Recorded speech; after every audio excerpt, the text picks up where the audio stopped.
ಟಿವಿ9 ನ್ಯೂಸ್ಗೆ ಸ್ವಾಗತ. ನಾನು ರೆಹಮಾನ್ ಹಸನ್. ಮನಿ ಕ್ಷಣದ ಪ್ರಮುಖ 25 ಸುದ್ದಿ ನೋಡೋಣ. ಕ್ವಿಕ್ 25 ನಲ್ಲಿ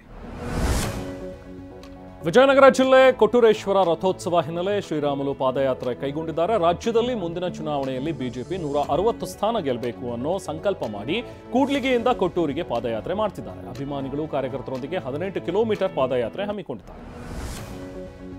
ದಲಿತ ಸಚಿವರು ಪ್ರತ್ಯೇಕ ಸಮಾವೇಶ ನಡೆಸುವ ವಿಚಾರಕ್ಕೆ ಸಚಿವ ಸತೀಶ್ ಜಾರಕಿಹೊಳಿ ಪ್ರತಿಕ್ರಿಯಿಸಿದ್ದಾರೆ. ಸಮಾವೇಶ ಮಾಡಬಾರ್ದು ಅಂತೇನಿಲ್ಲ, ಯಾವಾಗ ಬೇಕಾದರೂ ಮಾಡಬಹುದು, ಸಮಯ ಇದೆ. ಸಮಾವೇಶಕ್ಕೆ ಪಕ್ಷ ಅನುಮತಿ ಕೊಡಬೇಕು. ನಾನೊಬ್ಬನೇ ಇಲ್ಲ, ಅನೇಕ ನಾಯಕರಿದ್ದಾರೆ, ಎಲ್ಲರೂ ನಿರ್ಧರಿಸಬೇಕು ಅಂತ ಹೇಳ್ತಾರೆ. ಸಿಎಂ ವಿರುದ್ಧದ ಮುಡಾದ ದೂರುದಾರರ ಪರ ವಾಮಾಚಾರ ಪ್ರಕರಣಕ್ಕೆ ಸಂಬಂಧಪಟ್ಟಂತೆ ಇಬ್ಬರನ್ನ ಮಂಗಳೂರು ಪೊಲೀಸರು ಅರೆಸ್ಟ್ ಮಾಡಿದ್ದಾರೆ. ಬೆಂಗಳೂರಿನ ಅಶೋಕ್ ನಗರ ಸ್ಮಶಾನದ ಕಾಳಿಕಾಂಬ ಗುಡಿಯಲ್ಲಿ ವಾಮಾಚಾರ ನಡೆಸಿದ್ದ ಕಿಡಿಗೇಡಿಗಳು ಕುರಿಗಳನ್ನ ಬಲಿ ಕೊಟ್ಟು ದೂರುದಾರ ಸ್ನೇಹಮಯಿ ಕೃಷ್ಣ ಹಾಗೂ ಗಂಗರಾಜು ಫೋಟೋಗೆ ರಕ್ತದ ಅಭಿಷೇಕ ಮಾಡಿದರು. ಮದುವೆ ಆಮಂತ್ರಣ ಪತ್ರಿಕೆ ಕೊಡುವ ಸೋಗಿನಲ್ಲಿ ಬಂದು ಕಳ್ಳತನ ಎಸಗಿರೋ ಘಟನೆ ಚಿಕ್ಕಬಳ್ಳಾಪುರದ ಕಾರ್ಖಾನೆ ಪೇಟೆಯಲ್ಲಿ ನಡೆದಿದೆ. ಮನೆಗೆ ನುಗ್ಗಿ ವೃದ್ಧೆ ಗೌರಮ್ಮ ಬಳಿ ಇದ್ದ ಮಾಂಗಲ್ಯ ಸರ ಕಸಿದುಕೊಂಡು ಖದೀಮರು ಪರಾರಿಯಾಗಿದ್ದಾರೆ. ವಿಜಯನಗರ ಚಡಚಣ ತಾಲೂಕಿನ ಮಹಿಳಾ ಮತ್ತು ಮಕ್ಕಳ ಕಲ್ಯಾಣ ಅಭಿವೃದ್ಧಿ ಇಲಾಖೆ ಅವ್ಯವಹಾರ ಪ್ರಶ್ನಿಸಿದ್ದಕ್ಕೆ ಕೆಆರ್ಎಸ್ ಪಕ್ಷದ ಪದಾಧಿಕಾರಿಗಳಿಗೆ ಜೀವ ಬೆದರಿಕೆ ಹಾಕಲಾಗಿದೆ. ಸಿಡಿಪಿಒ ಅಧಿಕಾರಿ ಪರ ಬಾಡಿಗೆ ಗೂಂಡಾ ಸೋಮಶೇಖರ್ ಪಟ್ಟಣಶೆಟ್ಟಿ ಕೆಆರ್ಎಸ್ ಪಕ್ಷದ ಮುಖಂಡರಿಗೆ ಬೆದರಿಕೆ ಹಾಕಿದ್ದಾರೆ. ಮನೆ ಲೀಸ್ಗೆ ಕೊಡೋದಾಗಿ ಲಕ್ಷ ಹಣ ಪಡೆದು ವಂಚನೆ ಮಾಡ್ತಾ ಇದ್ದ ಆರೋಪಿಯನ್ನ ಸಿಸಿಬಿ ಪೊಲೀಸರು ಬಂಧಿಸಿದ್ದಾರೆ.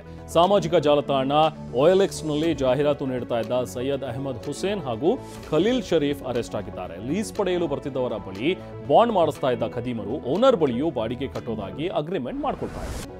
ಮಂಡ್ಯದಲ್ಲಿ ನಕಲಿ ಸರ್ಕಾರಿ ಅಧಿಕಾರಿ ಒಬ್ಬ ಅರೆಸ್ಟ್ ಆಗಿದ್ದಾರೆ. ತಾವರಗೆರೆ ನಿವಾಸಿ HC ವೆಂಕಟೇಶ್ನನ್ನ ಮಂಡ್ಯ ಪೂರ್ವ ಠಾಣೆ ಪೊಲೀಸರು ಬಂಧಿಸಿದ್ದಾರೆ. ಸರ್ಕಾರಿ ಉದ್ಯೋಗ ಕಟ್ಟಿಸೋದಾಗಿ 2 ಕೋಟಿಗೂ ಅಧಿಕ ಹಣ ಸುಲಿಗೆ ಮಾಡಿದ್ದಂತ ವೆಂಕಟೇಶ್ ಹಣ ಕೊಟ್ರೆ ಮನೆಗೆ ನಕಲಿ ನೇಮಕಾತಿ ಪತ್ರ ತಂದು ಕೊಡ್ತಾ ಇದ್ದಂತೆ. ಆನ್ಲೈನ್ ಬೆಟ್ಟಿಂಗ್ ಬ್ಯಾನ್ ಮಾಡಿ ಅಂತ ಬಾಗಲಕೋಟೆ ಇಳಕಲ್ ಸೀರೆ ಮೂಲಕ ಮೋದಿಗೆ ನೇಕಾರ ಯುವಕ ಮನವಿ ಮಾಡಿದ್ದಾನೆ. ಮೇಘರಾಜ್ ಗುದ್ದಟ್ಟಿ ಎಂಬ ನೇಕಾರ ಇಳಕಲ್ ಸೀರೆಯಲ್ಲಿ ಬೆಟ್ಟಿಂಗ್ ಬ್ಯಾನ್ ಬಗ್ಗೆ ನೇಗೆ ಮಾಡಿ ಮನವಿ ಮಾಡಿದ್ದಾನೆ. ರಸ್ತೆ ಅಗಲೀಕರಣಕ್ಕೆ 180ಕ್ಕೂ ಅಧಿಕ ಮರಗಳ ಹನನಕ್ಕೆ ಚಿಕ್ಕಮಗಳೂರಿನ PWD ಅಧಿಕಾರಿಗಳು ಮುಂದಾಗಿದ್ದಾರೆ. BNS ರಸ್ತೆಯಲ್ಲಿರುವಂತಹ 180ಕ್ಕೂ ಹೆಚ್ಚು ಮರಗಳ ಮೇಲೆ ನಂಬರ್ ಹಾಕಿದ್ದು ಕಡಿತಕ್ಕಾಗಿ ಮಾರ್ಕ್ ಮಾಡಿದ್ದಾರೆ. ಅಧಿಕಾರಿಗಳ ಮರ ತೆರವು ನಿರ್ಧಾರಕ್ಕೆ ಸ್ಥಳೀಯರು ಆಕ್ರೋಶ ವ್ಯಕ್ತಪಡಿಸಿದ್ದಾರೆ. ಬಾಗಲಕೋಟೆ ಜಿಲ್ಲೆ ಜಮಖಂಡಿ ತಾಲೂಕಿನ ಸಾವಳಗಿ ಆದಷ್ಟು ಬೇಗ ತಾಲೂಕು ಆಗಬೇಕು ಅಂತ ಕುಂಭಮೇಳದಲ್ಲಿ ಯುವಕರು ಪ್ರಾರ್ಥನೆ ಮಾಡಿದ್ದಾರೆ.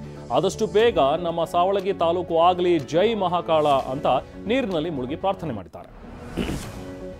ಕದ್ದ ಹಣದಲ್ಲಿ ಗೆಳತಿಯರ ಜೊತೆ ಮಹಾಕುಂಭಮೇಳಕ್ಕೆ ಹೋಗಿ ಬಂದಿದ್ದ ಇಬ್ಬರು ಕಳ್ಳರನ್ನ ಮಧ್ಯಪ್ರದೇಶದ ಇಂದೋರ್ ಪೊಲೀಸರು ಬಂಧಿಸಿದ್ದಾರೆ. ಅಜಯ್ ಶುಕ್ಲಾ, ಸಂತೋಷ್ ಕೋರಿ ಎಂಬುವರನ್ನ ಅರೆಸ್ಟ್ ಮಾಡಲಾಗಿದೆ. ಬಂಧಿತರಿಂದ 4 ಲಕ್ಷ ನಗದು, ಚಿನ್ನಾಭರಣ ವಶಪಡಿಸಿಕೊಂಡಿದ್ದಾರೆ.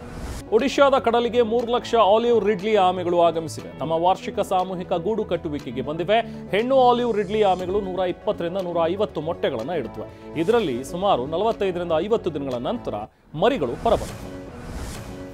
ಚಾಂಪಿಯನ್ಸ್ ಟ್ರೋಫಿ ಟೂರ್ನಿಯ ಹೈ ವೋಲ್ಟೇಜ್ ಪಂದ್ಯಕ್ಕೆ ಕ್ಷಣಗಣನೆ ಆರಂಭವಾಗಿದೆ. ನಾಳೆ ಭಾರತ ಪಾಕಿಸ್ತಾನ ನಡುವೆ ಲೀಗ್ ಹಂತದ ಪಂದ್ಯ ನಡೆಯಲಿದ್ದು ಮದಗಜಗಳ ಕಾಳಗಕ್ಕೆ ಇಡೀ ವಿಶ್ವವೇ ಕಾತರವಾಗಿದೆ.